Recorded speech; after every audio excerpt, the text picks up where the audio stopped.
Hello সবাইকে। আশা করি আপনারা সবাই ভালো আছেন। আচ্ছা, আপনারা কি এমন কোনো বাড়ির কথা ভেবে দেখেছেন যা মাটির উপর ভেসে আছে, যা জাহাজ বা বিমান এদের মতো প্রযুক্তিগত ভাবনায় গড়ে উঠেছে? আজকে আমরা কথা বলবো ভিলা সাফওয়া নিয়ে, যা আধুনিক স্থাপত্যের এক অনন্য সৃষ্টি। এটি শুধু বসবাসের জন্য তৈরি হয়নি, এটি তৈরি হয়েছে কিউবিজম, আর্ট এবং প্রযুক্তিগত ভাবনার সংমিশ্রণ নিয়ে। আশা করি আপনাদের সবার ভালো লাগবে।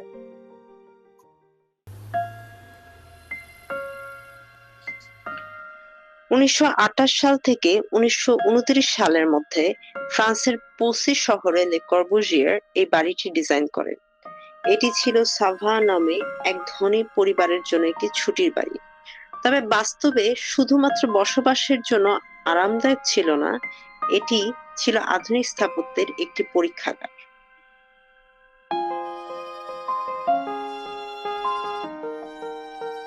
ভিলা সাভা একটি বসবাসের যন্ত্র। লে কর্বুজিয়ারের মতে, একটি বাড়ির যেমন মানুষের দৈনন্দিন জীবনযাত্রাকে সহজ করতে হবে, তেমনি এটি প্রযুক্তিগত ও কার্যকরীও হতে হবে।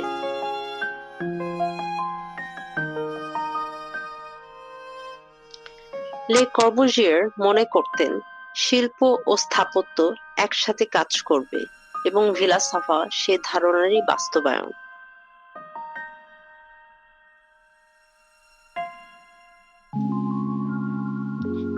লি কর্বুজিয়ারের বিখ্যাত ৫টি নীতি এই বাড়িতে পুরোপুরি অনুসরণ করা হয়েছে। যেমন ১ নম্বর, পিলোটিস। এটি কলামের উপর দাঁড় করানো হয়েছে যেন ভবনটি মাটি থেকে আলাদা থাকে। ২ নম্বর, ফ্রি প্ল্যান। ইন্টেরিয়রের দেয়াল স্থাপত্যের সাথে বাঁধা নয়, বরং মুক্তভাবে ডিজাইন করা হয়েছে। ৩ নম্বর, ফ্রি ফাসাদ। বাইরের কাঠামোগত বাধা ছাড়াই ডিজাইনটি করা হয়েছে।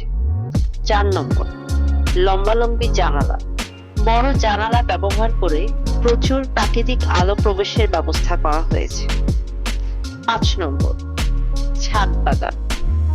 হারানো প্রকৃতিকে ফিরিয়ে আনার জন্য ছাদে বাগান রাখা হয়েছে। ভবনের স্থাপত্য পরিকল্পনার দিকে তাকালে দেখা যায় নিচতলায় গ্যারেজ ও প্রবেশপথ, যেখানে গাড়ি প্রবেশের জন্য বিশেষ বাঁকানো রাস্তা রয়েছে।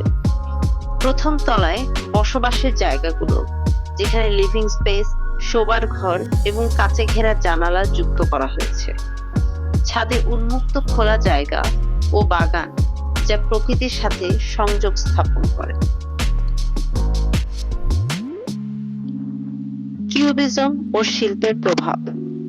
ভিলা সাভা শুধু একটি স্থাপত্যিক নকশা নয়, এটি কিউবিজম শিল্পের আন্দোলনের একটি ব্যাখ্যা। কিউবিজম ছিল এক শিল্প আন্দোলন যা পাবলো পিকাসো ও জর্জ ব্রাগ শুরু করেছিলেন, যেখানে বাস্তব জগতের অবজেক্টগুলোকে ভেঙে জ্যামিতিক আকারে পুনর্গঠিত করা হতো। ভিলা সাভায় কিউবিজমের উপস্থিতি স্পষ্ট।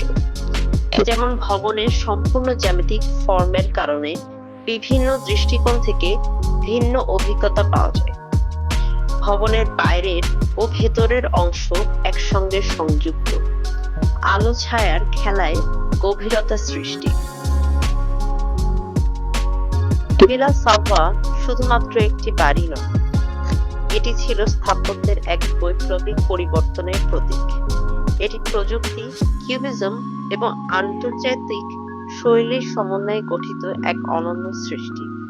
লে কর্বুজিয়ারের এই ভবন আমাদের দেখায় যে স্থাপত্য কেবল আবাসন নয়, এটি একটি শিল্প যা মানুষের জীবনযাত্রাকে নতুন মাত্রায় নিয়ে আসে।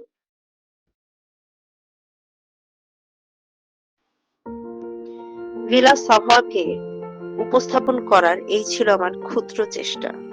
আশা করি আপনাদের সবার ভালো লেগেছে। সবাইকে অনেক অনেক ধন্যবাদ।